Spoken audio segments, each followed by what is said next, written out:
大概拍了5到60部吧，总裁的占有率80%。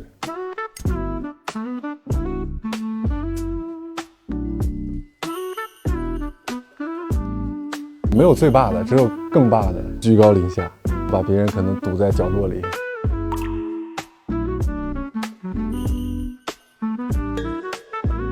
也有很多雷同的，重合度太高了，锯掉了，然后别人眼泪都爆了。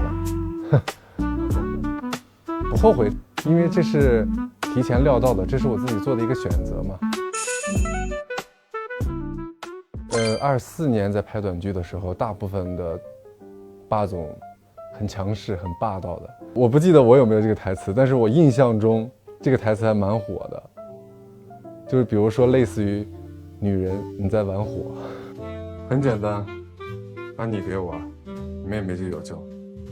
其实我是很难说出来的。一般遇到这种很生硬的台词，我会跟导演商量，稍微把它给弱化一点点，不然我就自己说的都很别扭，观众也很难相信。今天也准备了一些你过往演过的霸总，旁边有3个夯，可以选出你心里比较夯的霸总。其实这些他们各有各的特色，其实你这个夯给的有点少了。这个不能代表剧好坏和那个我就说那个单从角色我认为的夯是吧？这个是霸气程度吧，就这个是24年拍的，比较早期古早的霸总，他是非常的霸道强势的，任何时候都是居高临下，别人都是给他服务的。凭什么？你跟我在这儿道德绑架呢？我要你不卖，给不了。那个是要做心理建设，然后需要找很多参考，然后首先要说服自己内心嘛，你自己认可这个东西，你才能去把它演得相对于自然一些吧。确实需要做一些功课，怎么样设计一些小的细节，不要让女性那么的反感。演的时候你会让身边的人帮你看一看吗？尤其是咨询一些女观众他们的意见。他们给的意见其实反差都很大，就是有的我很接受不了的地方，反而女生觉得很动心。比如说比如说掐脖子什么的，就很多人不喜欢，我也不喜欢，我也没有掐过别人脖子。但是有的女生她觉得就很有性张力。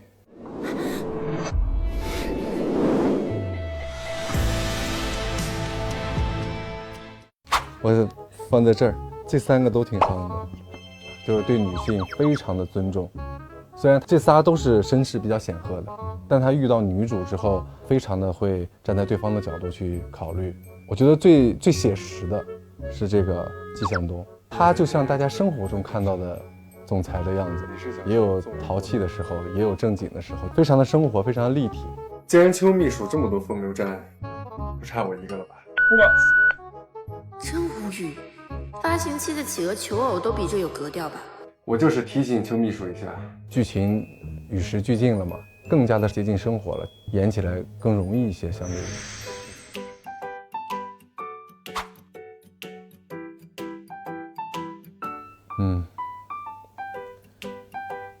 过来，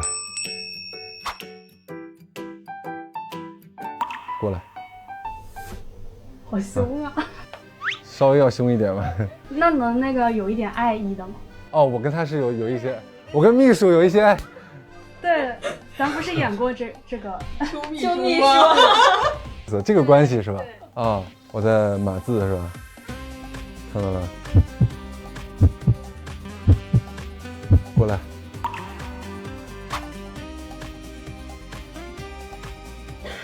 过来。那在演这种角色的时候，你会不会有自己的一些肢体上的小设计？有这种情况还是蛮多的。要举个例子吧。我太难了。比如说，心动还请告诉我。有一天我们要一起参加一个宴会，然后我收拾好了在门口等他。我就为了体现出我有一些不耐烦啊，我会刻意耍帅，靠在车上，一个手插兜，然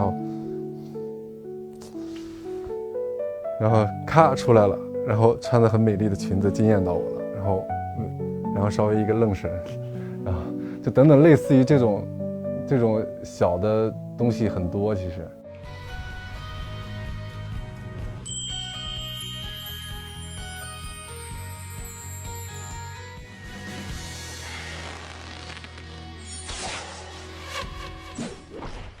最早别人跟我说我是嘴毒赛道的，后来是禁欲霸总，再后来说是充满了人夫感。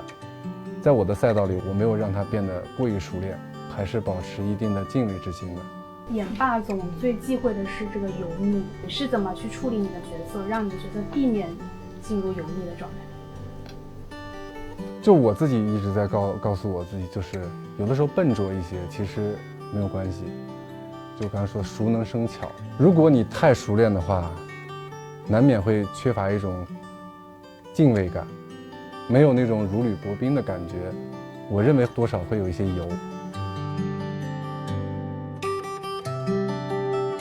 相似的这种人设会不会让你感到有一些疲态？会，因为有的时候这个剧本很好，然后制作班底也好，但人设确实是太壮了，这个时候就需要做一些衡量了。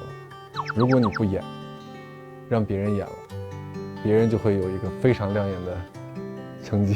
就是我是想要一个好的成绩的作品，还是想坚持自己去演一些自己想到就会兴奋的角色。有的时候我也会咬咬牙就接了。大部分时候我可能就是选择坚持自己喜欢的。确实是爆了。是。那会后悔吗？不后悔，因为这是提前料到的，这是我自己做的一个选择嘛。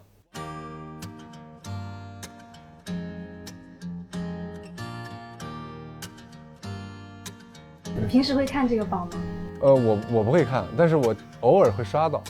对，不会太在意这个东西，因为这个东西是实时更换的。你最近可能没有戏播，你就下去了；你播了一个戏，你就上来了。哇，如果对这个榜非常纠结的话，人真的要累死人。因为我觉得你还是保持在一个高位、比较稳定的一个状态。这些都是暂时的嘛，起起伏伏才是一个常态嘛。就过气这个词儿，现在还没有，但是早晚你是要面对的。可是过气的时候，它不会也是一个沉淀吗？我更在意的是稳，事业的规划这上面，我觉得稳重一点，稳一点好。可能不一定要很快或者很高，但是我想一直有一个不错的输出。我觉得走得稳比走得快和高更加的重要。